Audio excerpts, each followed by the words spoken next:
Hello दोस्तों, नमस्कार। स्वागत है आप सभी का अपने चैनल साहित्य ज्ञान धारा में।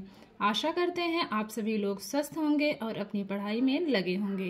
तो कल के वीडियो में हम लोगों ने देखा था सूर्यकांत त्रिपाठी निराला जी के बारे में। तो कल इनके बारे में हम लोगों ने विस्तृत अध्ययन कर लिया था। आज देखते हैं इनसे बनने वाले महत्वपूर्ण प्रश्नों के बारे में। तो बिना किसी देरी के शुरू करते हैं आज की प्रश्नोत्तरी। पहला प्रश्न है, निराला का वास्तविक नाम था देवदत्त, प्यारेलाल, गोसाई दत्त या फिर सूर्य कुमार। तो निराला जी का जो वास्तविक नाम था वो था सूर्य कुमार। अगला प्रश्न है, निराला का संबंध किस पत्रिका से है? ऑप्शन है चांद, माधुरी, इंदु या फिर मतवाला। तो निराला का संबंध कैसा था? मतवाला था। निराला का संबंध मतवाला पत्रिका से था। तो चौथा वाला ऑप्शन दा वाला बिल्कुल सही है। अगला प्रश्न देखते हैं, निराला को महाप्राण नाम किस आलोचक ने दिया? ऑप्शन है रामविलास शर्मा, गंगा प्रसाद पांडे, सूर्य प्रकाश दीक्षित या फिर दूधनाथ सिंह। तो निराला को महाप्राण नाम किसने दिया? तो दिया है गंगा प्रसाद पांडे ने। अगला प्रश्न है, निराला को किस काव्य के लिए 2100 रुपए पुरस्कार स्वरूप मिले थे, जिसे निराला ने एक गरीब महिला को दान में दिए? अनामिका, परिमल, अपरा या फिर गीतिका। तो जो निराला की रचना है अपरा, इसके लिए इन्हें 2100 रुपए पुरस्कार स्वरूप मिले थे और उस राशि को इन्होंने एक गरीब महिला को दान में दे दिया था। अगला प्रश्न है, निराला की आत्मकथा रचना की विधा है? जीवनी है, आत्मकथा है, ये नाटक है या फिर उपन्यास है? तो निराला की जो रचना है आत्मकथा, उसकी विधा जीवनी है। अगला प्रश्न है, निराला की साहित्य साधना नामक आलोचनात्मक कृति के रचयिता कौन है? ऑप्शन है रामविलास शर्मा, गंगा प्रसाद पांडे, सूर्य प्रकाश दीक्षित या फिर दूधनाथ सिंह। तो निराला की जो साहित्य साधना नामक आलोचनात्मक कृति है वो है रामविलास शर्मा की। तो साधना किसकी की जाती है? साधना राम की जाती है। इस प्रकार से इसको कनेक्ट कर लेंगे। अगला प्रश्न देखते हैं, निराला की साहित्य साधना कितने भागों में है? 2 भागों में, 3 भागों में, 4 भागों में या फिर 5 भागों में? तो जो निराला की साहित्य साधना है इसके 3 भाग हैं। अगला प्रश्न है, किस विद्वान ने निराला के मुक्त छंद को रबर छंद और केचुआ छंद की संज्ञा दी थी? रामविलास शर्मा, महावीर प्रसाद द्विवेदी, सूर्य प्रकाश दीक्षित या फिर दूधनाथ सिंह। तो जो इसमें दूसरा वाला ऑप्शन है महावीर प्रसाद द्विवेदी, बिल्कुल सही जवाब है। अगला प्रश्न है, निराला की प्रसिद्ध कविता राम की शक्ति पूजा उनके किस काव्य संग्रह में संकलित है? अनामिका में, परिमल में, अपरा में या फिर गीतिका में? तो जो राम की शक्ति पूजा है वो अनामिका काव्य संग्रह में संकलित है। पहला वाला ऑप्शन बिल्कुल सही है। अगला प्रश्न है, राम की शक्ति पूजा कविता किस पत्रिका में प्रकाशित हुई? मतवाला, समन्वय, भारत मित्र या फिर सरस्वती? तो राम की जो शक्ति पूजा है कविता भारत मित्र पत्रिका में प्रकाशित हुई।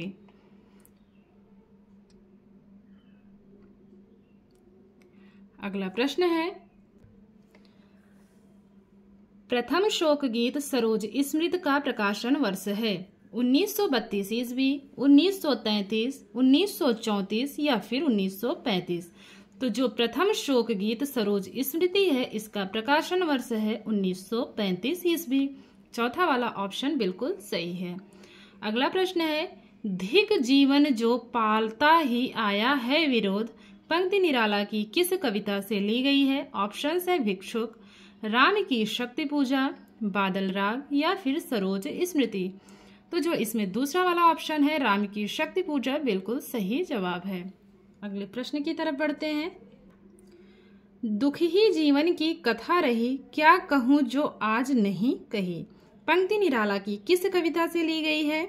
भिक्षुक, राम की शक्ति पूजा, बादल राग या फिर सरोज स्मृति।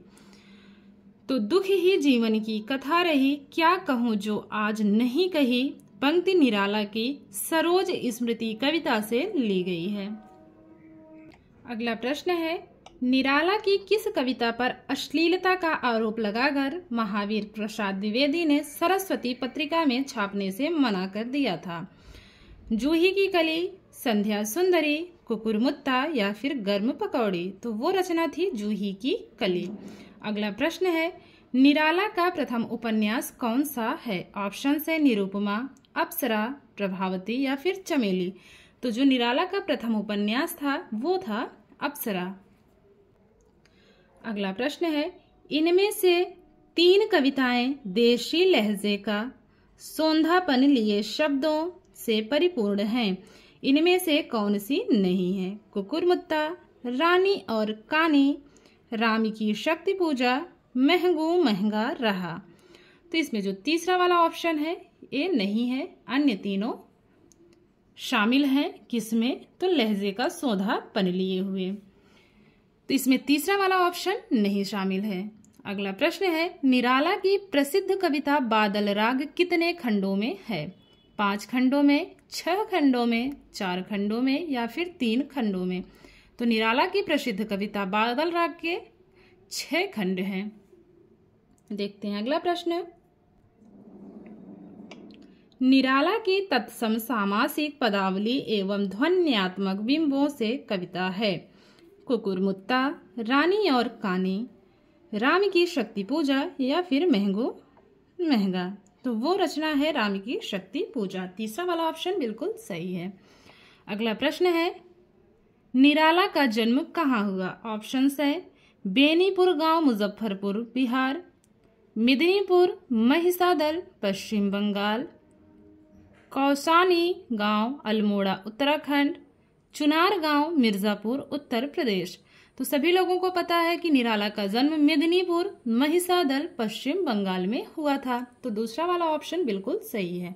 अगला प्रश्न देखते हैं, निराला का जन्म कब हुआ? 1894, 1895, 1896 या फिर 1897? तो निराला का जन्म हुआ है 1897 ईस्वी में। अगला प्रश्न है, निराला के पिता का क्या नाम था?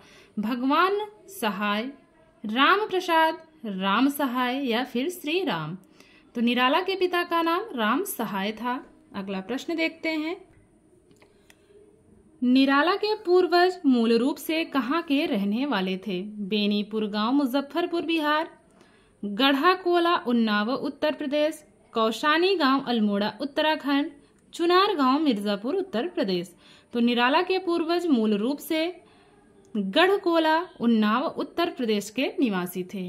अगला प्रश्न है, निराला ने मतवाला पत्रिका का संपादन कब किया था? 1919 से 22 ईस्वी, 1920 से 1921 ईस्वी, 1922 से 1923 ईस्वी या फिर 1924 से 1925 ईस्वी? तो मतवाला पत्रिका का संपादन इन्होंने 1922 से 23 ईस्वी के मध्य किया था। महाप्राण निराला आलोचनात्मक पुस्तक किसने लिखी थी?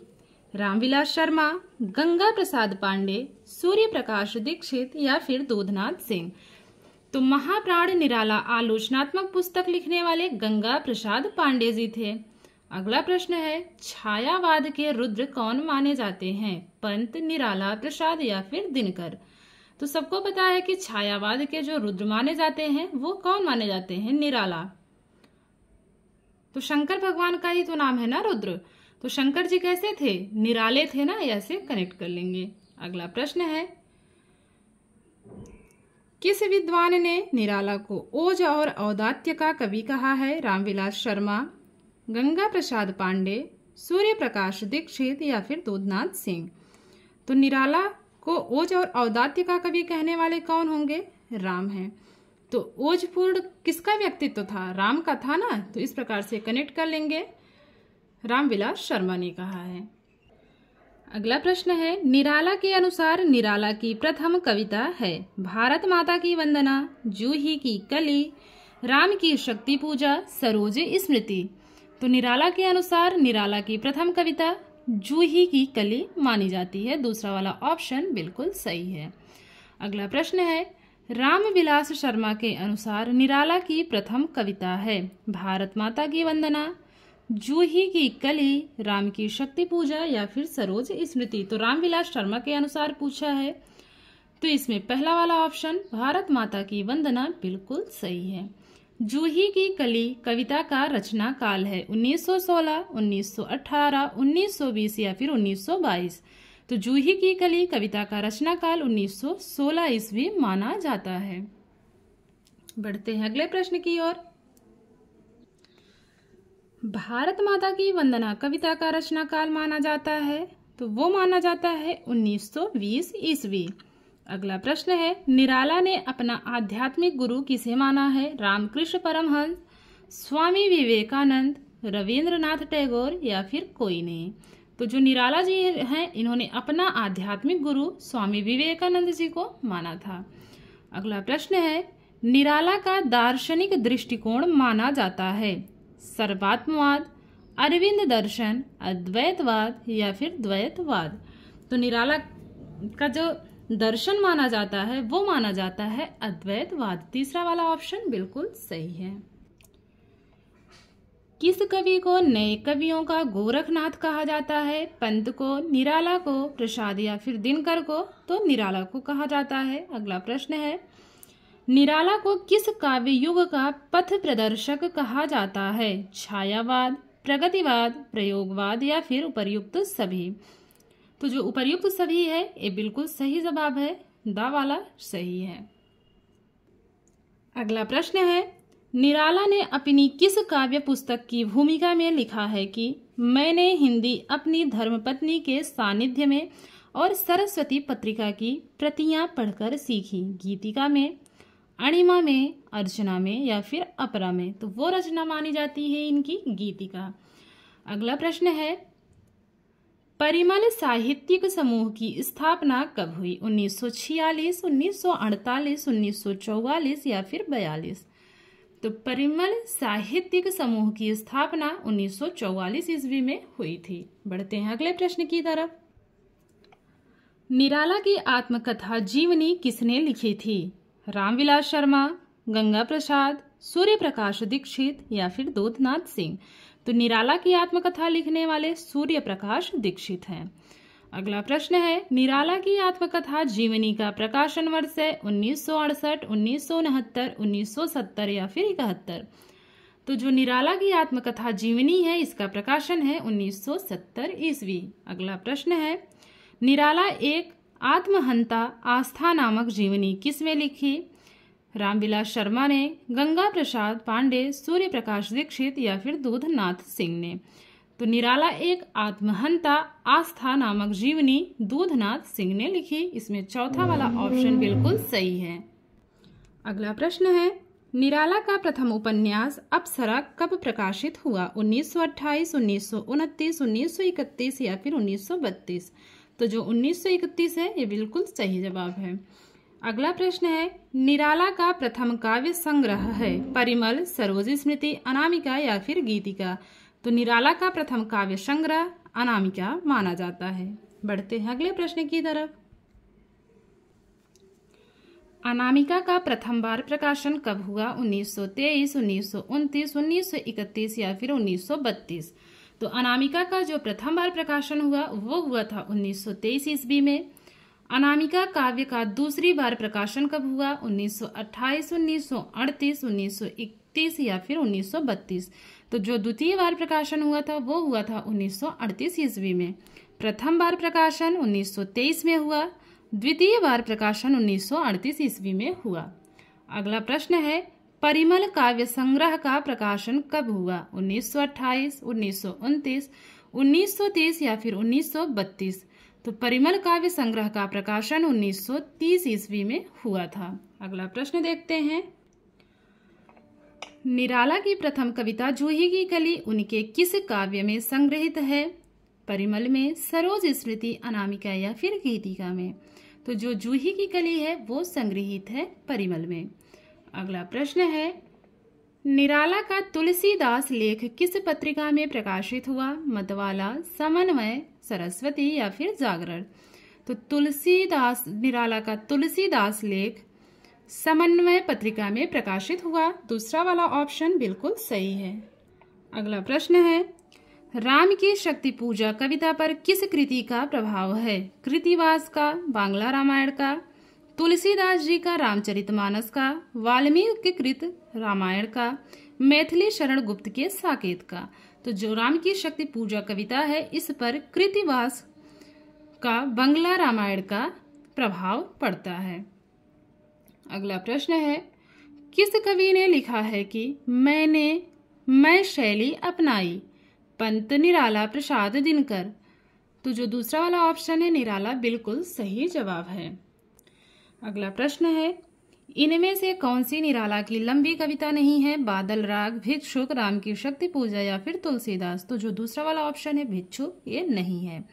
अगला प्रश्न है, निराला का कौन सा काव्य हिंदी का प्रथम शोक गीत है? भिक्षुक, सरोज स्मृति, वह तोड़ती पत्थर या फिर विधवा। तो जो इसमें प्रथम शोक गीत इनका माना गया है वो है सरोज स्मृति। सरोज स्मृति काव्य का रचना काल है 1928, 1938, 1931 या फिर 1935। तो जो सरोज स्मृति काव्य का रचना काल है वो है 1935। सरोज स्मृति कविता निराला के किस काव्य संग्रह में संकलित है? परिमल, अणिमा, अनामिका, गीतिका। तो सरोज स्मृति कविता निराला के अनामिका काव्य संग्रह में संकलित है। अगला प्रश्न है, बादल राग कविता निराला के किस काव्य संग्रह में संकलित है? परिमल, अणिमा, अनामिका, गीतिका। तो वो है परिमल। अगला प्रश्न है, राम की शक्ति पूजा कविता पहली बार कब प्रकाशित हुई? 1928, 1938, 1931 या फिर 36। तो राम की शक्ति पूजा कविता पहली बार 1936 में प्रकाशित हुई। अगला प्रश्न है, बादल राग कविता का प्रकाशन कब हुआ? 1920, 1923, 1921 या फिर 1925। तो बादल राग कविता का प्रकाशन 1920 ईस्वी में हुआ। सही जवाब पहला वाला है। बढ़ते हैं अगले प्रश्न की तरफ। अगला प्रश्न है, तुलसीदास किस प्रकार का काव्य है? प्रबंध काव्य, खंड काव्य, मुक्त काव्य या फिर गीति काव्य। तुलसीदास प्रबंध काव्य है। पहला वाला ऑप्शन बिल्कुल सही है। अगला प्रश्न है, वरदे वीणा वादिनी वरदे कविता निराला के किस काव्य में है? परिमल, अणिमा, अनामिका या फिर गीतिका। तो वो है गीतिका में। अगला प्रश्न देखते हैं, निराला की निम्न रचनाओं का प्रकाशन वर्ष के अनुसार सही अनुक्रम किस विकल्प में है? अनामिका, परिमल, गीतिका, तुलसीदास। तो जो सही क्रम है वो पहले वाले ऑप्शन में ही देखने को मिल रहा है। आगे बढ़ने की जरूरत ही नहीं है। सबसे पहले है अनामिका। अनामिका का समय है 1923 ईस्वी। परिमल 1930 ईस्वी। बात करें गीतिका की तो 1936 ईस्वी समय है और तुलसीदास का समय 1938 ईस्वी माना जाता है। अगला प्रश्न है, निम्न रचनाओं को प्रकाशन वर्ष के अनुसार सही अनुक्रम किस विकल्प में है? ऑप्शंस हैं बेला, नए पत्ते, अणिमा, अर्चना, आराधना।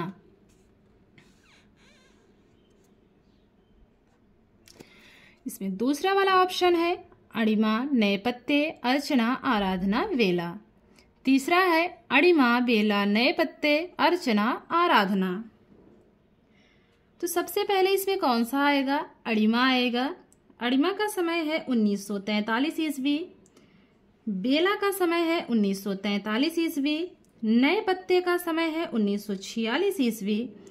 अर्चना की बात करें तो अर्चना 50 की है और आराधना 53 की है। तो जो सही क्रम है वो तीसरे वाले में है, अणिमा, बेला, नए पत्ते, अर्चना और आराधना। अगला प्रश्न है, गीतिका काव्य का प्रकाशन कब हुआ? 1928 में, 36 में, 31 में या फिर 32 में।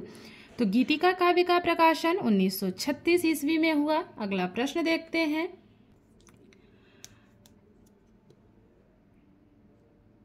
तुलसी काव्य का प्रकाशन कब हुआ? 1928, 1938, 1931 या फिर 1932 ईस्वी। तो तुलसी दास काव्य का प्रकाशन 1938 ईस्वी माना जाता है। अगला प्रश्न है, निराला की लंबी कविता कुकुरमुत्ता का प्रकाशन कब हुआ? 1938, 39, 41 या फिर 40। तो निराला की लंबी कविता जो कुकुरमुत्ता है उसका समय माना जाता है 1941 ईस्वी। अगला प्रश्न है, बेला और अड़िमा काव्य का प्रकाशन कब हुआ? 1938, 1939, 1941 या फिर 1943। तो बेला और अड़िमा का प्रकाशन वर्ष 1943 ईस्वी माना जाता है। अगला प्रश्न है, नए पत्ते काव्य का प्रकाशन कब हुआ? 1944, 1949, 1946, 1940। तो नए पत्ते काव्य का प्रकाशन वर्ष 1946 ईस्वी माना जाता है। अगला प्रश्न है, अर्चना काव्य का प्रकाशन वर्ष है 1948, 1950, 1953 या फिर 1958। तो अर्चना कब की है? अर्चना 1950 की है। अगला प्रश्न है, आराधना काव्य का प्रकाशन वर्ष। तो आराधना कब की है? आराधना ऑप्शंस हैं 1948, 1950, 1953, 1958। तो आराधना 1953 की है। निराला की सन 1954 से लेकर 1958 तक की कविताएं किस काव्य में संकलित हैं? अपरा, सांध्य काकली, राग विराग या फिर गीत कुंज। तो वो रचना है इनकी सांध्य काकली। अगला प्रश्न देखते हैं, निराला के इस काव्य में गीत संबंधी नए प्रयोग हैं परिमल, अड़िमा, अनामिका, गीतिका। तो वो रचना है गीतिका। अगला प्रश्न है, निराला का वैश्या समस्या से संबंधित कौन सा उपन्यास है? निरूपमा, अलका, प्रभावती या फिर अप्सरा। तो जो वैश्या समस्या से संबंधित उपन्यास है वो है अप्सरा। अगला प्रश्न है, निराला का वेकारी समस्या से संबंधित कौन सा उपन्यास है? निरूपमा, अलका, प्रभावती या फिर अप्सरा। तो वो है निरूपमा। अगला प्रश्न है, निराला के उपन्यासों का प्रकाशन वर्ष के अनुसार सही क्रम किस विकल्प में है? ऑप्शंस हैं अप्सरा, निराला, अप्सरा, निरूपमा, अलका, प्रभावती या फिर चमेली। तीसरे जो सही प्रकाशन वर्ष है वो है तीसरे में देखने को मिल रहा है। सबसे पहले अप्सरा आएगी। अप्सरा 1931 की है। फिर आएगी अलका। अलका है 1933 की। बात करें निरूपमा की तो निरूपमा 36 की है। प्रभावती, तो प्रभावती का समय जो माना जाता है वो है 1936 और चमेली का समय 1941 ईस्वी माना जाता है। तो जो तीसरा वाला ऑप्शन है बिल्कुल सही है। निरूपमा उपन्यास का प्रकाशन वर्ष है 1928, 1936, 1931 या फिर 1932। तो दूसरा वाला जवाब बिल्कुल सही है, 1936। अलका उपन्यास का प्रकाशन वर्ष है 1928, 1933, 1931, 1932। तो अलका कितने वर्ष की है? तो जो निराला है उनकी अलका 1933 यानी कि 33 वर्ष की है। चोटी की पकड़ उपन्यास का प्रकाशन वर्ष है 1931, 1933, 1941 या फिर 1944। तो चोटी की पकड़ उपन्यास का प्रकाशन वर्ष 1944 ईस्वी माना जाता है। काले कारनामे उपन्यास का प्रकाशन वर्ष है 1948, 1950, 1941 या फिर 1952। तो जो काले कारनामे उपन्यास है इसका प्रकाशन वर्ष 1950 ईस्वी है। अगला प्रश्न है, निराला के कहानी संग्रहों का प्रकाशन वर्ष के अनुसार सही अनुक्रम किस विकल्प में है? लिली, सखी, सुकुल की बीबी। तो जो सही क्रम है पहले वाले में ही देखने को मिल रहा है।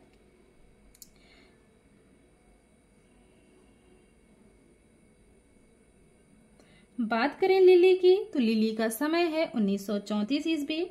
सखी की बात करें तो सखी 35 की है और सुकुल की बीबी 41 की है। तो जो पहला वाला ऑप्शन है यही वाला इसमें सही है। अगला प्रश्न है, लिली कहानी संग्रह का प्रकाशन वर्ष है 1928, 1934, 1931 या फिर 1932। तो जो लिली है उसका समय माना जाता है 1934 ईस्वी। इनमें से कौन सा निबंध निराला का नहीं है? लाल तारा, प्रबंध पद्म, चाबुक, प्रबंध प्रतिमा। तो जो पहला वाला ऑप्शन है लाल तारा बिल्कुल सही जवाब है। अगला प्रश्न है, प्रबंध पद्म निबंध संग्रह कितने भागों में है? 2 भागों, 3 भागों, 4 भागों में या फिर 5 भागों में। तो प्रबंध पद्म निबंध 2 भागों में है। अगला प्रश्न देखते हैं।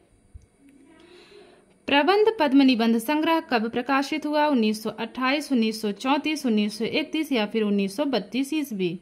तो समय है 1934 ईस्वी। अगला प्रश्न है, निराला की रचना बिल्लेसुर बकरिया की विधा है? उपन्यास, नाटक, संस्मरण या फिर कहानी? तो जो बिल्लेसुर बकरिया है इसका जो है इसकी विधा है संस्मरण। अगला प्रश्न देखते हैं। अगला प्रश्न है, इनमें से कौन सी आलोचनात्मक रचना निराला की नहीं है? रविंद्र कविता कानन, हिंदी बांग्ला का तुलनात्मक व्याकरण, पंत और पल्लव, पल्लव की भूमिका? तो जो इसमें चौथा वाला है ये निराला की रचना नहीं है। अगला प्रश्न है, निराला का संस्मरण कुल्ली भाट कब प्रकाशित हुआ? 1938, 1939, 1931 या फिर 1932? तो इसमें जो सही जवाब है वो है 1939 ईस्वी। एक पंक्ति है, तुझे बुलाता कृषक अधीर है जीवन के पारावार। पंक्ति किस काव्य से ली गई है? राम की शक्ति पूजा, बादल राग, कुकुरमुत्ता या फिर सरोज स्मृति? तो जो ये पंक्ति है ये बादल राग से ली गई है। अगला प्रश्न है, एक पंक्ति है ये भी, अबे सुनबे गुलाब तूने पाई खुशबू रंगो आब, खून चूसा खाद का तूने अशिष्ट, डाल पर इतना रहा है, डाल पर इतरा रहा है कैपिटलिस्ट।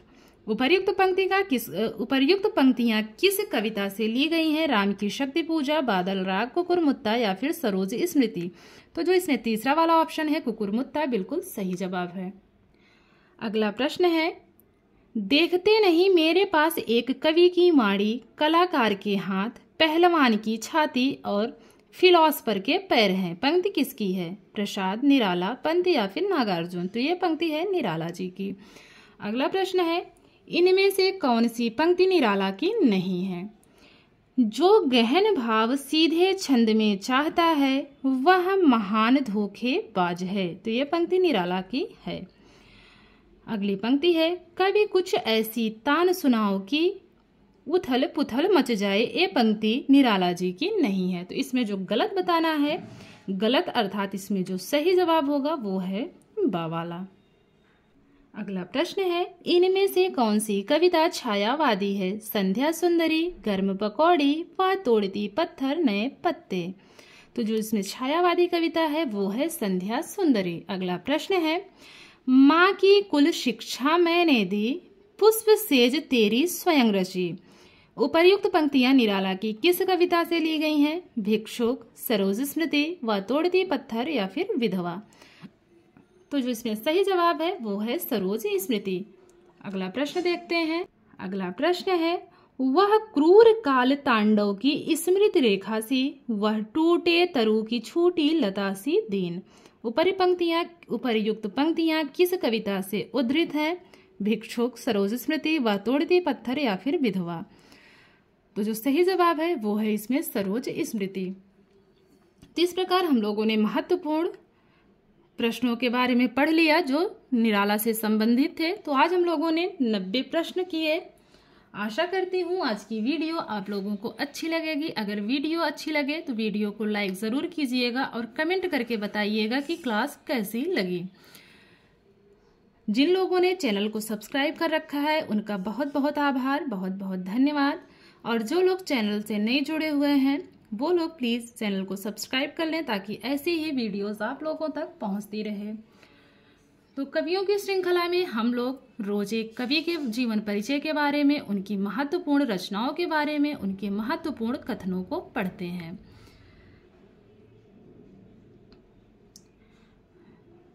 वैसे तो सबके पास तमाम जो है पुस्तकें हैं पढ़ने के लिए, लेकिन एक कवियों का कंटेंट जो होता है उसको हर कोई पढ़ना चाहता है, क्योंकि एक साथ सारे कवियों के बारे में जो तथ्यात्मक जानकारी होती है, महत्वपूर्ण रचनाएं होती हैं, उसको कलेक्ट कर पाना जो है थोड़ा सा मुश्किल होता है।